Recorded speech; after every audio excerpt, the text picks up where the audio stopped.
እጅግ የምናከብረው በጣም የምንወደው የሚዲያ ሰው ነጻነት ወርቅነህ ከዚህ ዓለም በሞት መለየቱን ሰማን። ሰላም የናስር ሀበሻው ዩቲዩብ ቻናል ተከታታዮች በሙሉ እንግዲህ ዛሬ አመሻሽ ላይ ሁላችንም እንደሰማነው በጣም ተወዳጁና አንጋፋው አርቲስት የሚዲያ ባለሙያ ሆስት የሆነው ነጻነት ወርቅነህ መሞቱን ተከትሎ ቲክቶከሮች፣ ዩቲዩበሮች እንዲሁም ኖርማሊ የኢትዮጵያን መላው ህዝብ በጣም አልቅሷልና አምኖ መቀበልም ሁሉ ከብዶታል።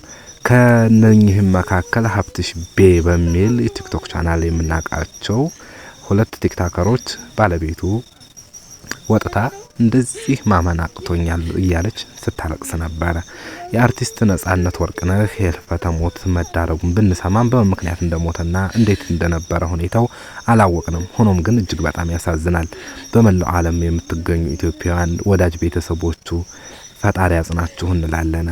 እቺ የምትመለከቷትም አንድ እህታችን ስለ አርቲስት ነጻነት ወርቅነህ እያነሳች እያለቀሰች እያነባችና እጅግ በጣም ተጨናንቃ ተመልክተናታል።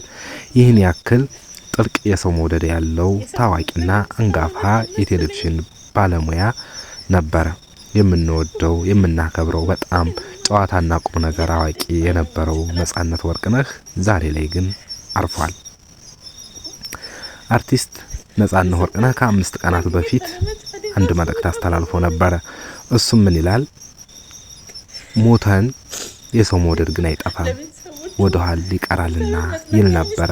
ከ5 ቀን በኋላ ህልፈተ ሞቱን ሰማን።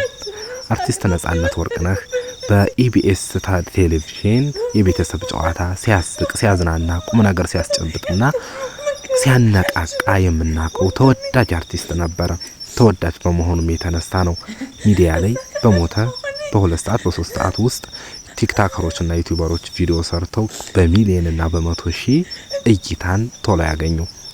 አምኖ መቀበል በጣም ይከብዳል። በጣም የምንወደው የምናከብረው እንቁ ሰው ነበር። ኢትዮጵያ ዛሬ ታላቅ ሰው አጥታለች። ነፍስህን ይማር እላለሁ። ሌላ ምን ይባላል? ትልቅ እየሞተ እህል እየተቦካ ሰው እየተተካ የሚባል አባባል ነበር። እሱን አስታወሰኝ። ቢሆንም ግን እጅግ በጣም ዱብዳ ነው። ለመላው ቤተሰቦቹና ኢትዮጵያን ወዳጅና አድናቂዎቹ እንዲሁም ልጆቹ በዙሪያው ያላቸው የሥራ ባልደረቦቹ በሙሉ መጽናናትን እንመኛለን።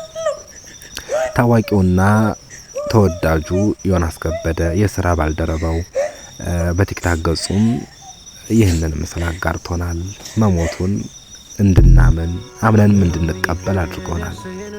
ስለ አርቲስት ነጻነት ወርቅነህ በሰፊው ያልተወራለት ያልተዘገበለት ያልተዜመ ያልተገጠመለት እንቁ አርቲስታችን ነበር። አርቲስት ነጻነት ወርቅነህ ህፃን አዋቂዎችንም ሲያከብርና ሲያኮራ በጥያቄዎች ውስጥ ተለሳልሶና አሳስቆ የሚያቀርበው መቼም አይጠፋም። ህይወቱ ያለፈው እጅግ በጣም አስደንጋጭና ለቤተሰቦቹ ለወዳጅ ዘመዶቹ እንዲሁም ደግሞ ለመላው ኢትዮጵያውያን መጽናናትን እመኛለሁ። ታላቅ የሚዲያ ሰው አርቲስት ሆስት ነጻነት ወርቅነህ